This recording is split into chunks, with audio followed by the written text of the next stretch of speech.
तो hello guys, कैसे आप सभी हैं। आप सभी अपनी लाइफ में बहुत ही अच्छा कर रहे होंगे गाइस। तो जैसे आप सभी को पता है कि आज का जो हमारा टॉपिक है वीडियो का वो है how to crack banking exam 2026। जैसे आप सभी को पता है अपकमिंग ईयर जो हमारा 2026 है उसमें आईबीपीएस, एसबीआई, आरबीआई के क्लर्क और पीओ के एग्ज़ाम्स आएंगे। तो उसका पूरा रोड मैप समझने के लिए, स्ट्रेटजी समझने के लिए ये वीडियो मैंने आपके लिए स्पेशली बनाई है। तो अगर अभी तक आपने हमारे यूट्यूब चैनल रोज़गार बस को सब्सक्राइब नहीं किया तो सबसे पहले चैनल को सब्सक्राइब कर लो और वीडियो को लाइक कर लो और नोटिफिकेशन बेल को ऑन कर लो, जिससे सारे प्राइवेट जॉब और गवर्नमेंट जॉब की जितनी भी वैकेंसीज निकलेंगी वो सबसे पहले आपको इसी यूट्यूब चैनल पे लॉन्ग फॉर्मेट में पता लग जाएगा। और शॉर्ट यूट्यूब शॉर्ट्स पे आपको फाइनेंशियल एडवाइसेस और जियोग्राफिकल नॉलेज भी आपको मिल जाएगी। अब इसके ओवरव्यू किया जाए इस बैंकिंग एग्ज़ाम्स का, तो मेजर जो इसके एग्ज़ाम्स करवाते हैं, कंडक्ट कराता है, वो आईबीपीएस करवाता है, या मतलब एसबीआई या आरबीआई के जो होते हैं वो आईबीपीएस ही करवाता है। और जिसके मेजर एग्जाम्स होते हैं वो IBPS PO, SBI PO, RBI grade 1 officer के रहती हैं। क्लरिकल भी रहते हैं, जैसे कंडक्ट जो हर साल है वो क्लरिकल पोस्ट भी निकलती हैं और ऑफिशियल पोस्ट भी निकलती हैं। क्लरिकल जैसे जूनियर असिस्टेंट्स हो गए, और ऑफिशियल जैसे means grade B, RBI grade B और एसबीआई पीओ और एसबीआई पीओ इसमें इंक्लूड होते हैं प्री और मेन क्लर्क के लिए। और जो इंटरव्यू राउंड होता है वो सिर्फ पीओ सेक्शन के लिए होता है। अब इसका एग्ज़ाम स्ट्रक्चर बताते हैं। तो एग्ज़ाम स्ट्रक्चर जो है वो आईबीपीएस और एसबीआई पीओ का जो रहेगा, पहले तो आपका सबसे पहले प्रीलिम्स होंगे।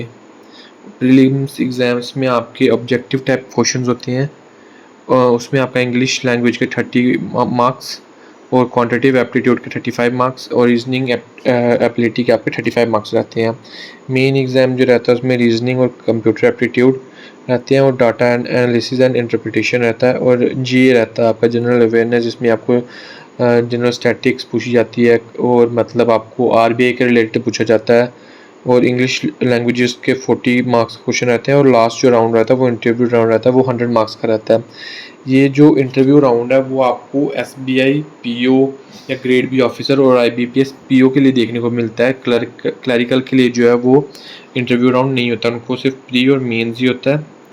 और इसके अब सिलेबस की बात की जाए तो आप ये पूरा ओवरव्यू देख सकते हो। जैसे इंग्लिश में ग्रामर, वोकैबुलरी के क्वेश्चंस होते हैं। क्वांटिटेटिव एप्टीट्यूड में simplification, DI, times and work, profit loss, reasoning, puzzle, seating arrangement, coding, decoding, general awareness में करंट अफेयर्स हो गया, बैंकिंग अवेयरनेस हो गया, स्टैटिक जीके होगी आपकी, और कंप्यूटर एप्टीट्यूड में आपके बेसिक ऑफ कंप्यूटर और एमएस ऑफिस और इंटरनेट सिक्योरिटी के रिलेटेड आपको पूछा जाता है। ये पूरा मतलब सिलेबस नहीं बोल सकते हैं इसको। जो सिलेबस होता है वो आपको नोटिफिकेशन, जब भी कोई पोस्ट निकलती है या कोई वैकेंसी निकलती है तो उसकी नोटिफिकेशन में आपको पूरा सिलेबस भी दिया जाता है। ये बस एक ओवरव्यू है समझने के लिए मोटा मोटा, कि कैसे मतलब जो मेन टॉपिक्स जो रहते हैं, जो जिनकी वेटेज ज़्यादा रहती है एग्जाम्स में, उनके बारे में ये बताया जा रहा है। जो इंग्लिश या क्वांटिटेटिव एप्टीट्यूड या रीजनिंग या जीए में जो पूछे जाते हैं या कंप्यूटर में जो पूछे जाते हैं उसके बारे में ये बताया जाता है। अब आपको मैं 6 मंथ का पूरा प्रिपरेशन प्लान बताता हूँ कि कैसे आपने प्रिपेयर करना है और कैसे मतलब पूरा अगर रोड मैप आप फॉलो करोगे तो अगला 2026 आपका ही है और आपको बैंकिंग जॉब आराम से मिल जाएगी। मंथ फर्स्ट और सेकंड में आपको क्या करना है, अपने बेसिक्स क्वांट में, रीजनिंग में और इंग्लिश में बहुत अच्छे से स्ट्रॉन्ग करनी है। खींच के सभी में 7 या 8 टॉपिक्स रहते हैं मेनली, उसको आप अच्छे से पूरे आप बेसिक्स क्लियर करो। और मंथ 3 और 4 में आपने क्या करना है, फोकस करना है कि आप मॉक टेस्ट देते रहो। पहले 2 महीने आपने कोई मॉक टेस्ट नहीं देना है। थर्ड और फोर्थ में आके आपने मॉक टेस्ट देना है और करंट अफेयर्स और जनरल अवेयरनेस के बारे में पढ़ना है, पूरा बैंकिंग के बारे में। अगर हो सकता है तो एक न्यूज़पेपर लगा लो, चाहे हिंदू लगा लो या फिर टाइम्स ऑफ इंडिया लगा लो। और जो मंथ फिफ्थ रहेगा उसमें हमने अपनी जो जितनी भी हमने जो 4 मंथ में हमने काम किया, जो भी हमारी वीकनेस दिखी है उसको एनालाइज करना है, उस पर काम करना है। और मंथ 6 में हमने सब कुछ रिवाइज करके प्रैक्टिस मॉक्स लगाने पूरे पूरे, और वर्क करना है हमने अपनी स्पीड पे। ये डेली रूटीन हमें 6 से 8 घंटे पढ़ना पड़ेगा वीकली, और वीकली टेस्ट भी देने पड़ेंगे। और 6 से 8 घंटा आपको पूरे वीक और वीकडेज और वीकेंड में पढ़ना पड़ेगा अच्छे से, तब भी आप मतलब ये पूरा 6 महीने का रोड मैप पूरा क्लियर कर सकते हो। और इंटरव्यू प्रिपरेशन जो है वो पीओ पोस्ट के लिए मैं आपको ये बता दूं कि अगर आप ये सोचोगे कि मैं पहले प्री निकालता हूँ फिर मेंस निकालता हूँ उसके बाद मैं इंटरव्यू की तैयारी करूँगा, तो ये सबसे बड़ी मिस्टेक है। सबसे पहले इंटरव्यू के लिए आपको प्रिपेयर होना है तो वो आपको साथ साथ ही होना पड़ेगा। आपकी डेली हैबिट्स जो है उसी से आपको पता लग जाएगा।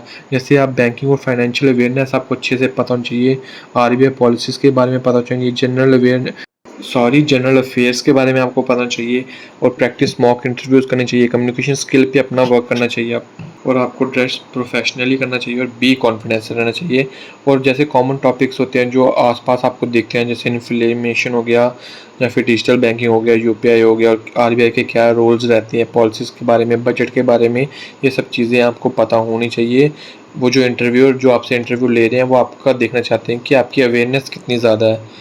और फाइनल टिप्स जो है क्रैक करने के बैंकिंग एग्ज़ाम्स को, मैं यही बोलूँगा कि be consistence with study schedule.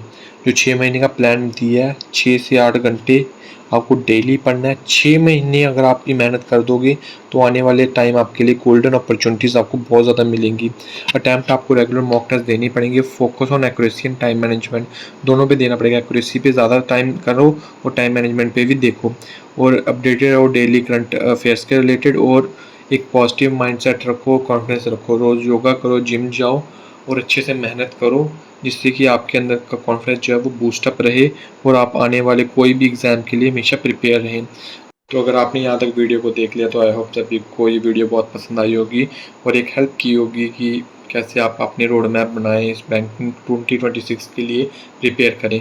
तो अगर अभी तक आपने हमारे यूट्यूब चैनल को सब्सक्राइब नहीं किया तो सबसे पहले चैनल को सब्सक्राइब कर लो और वीडियो को लाइक कर लो, नोटिफिकेशन बेल को ऑन कर लो और सभी दोस्तों के साथ ये वीडियो शेयर कर लो।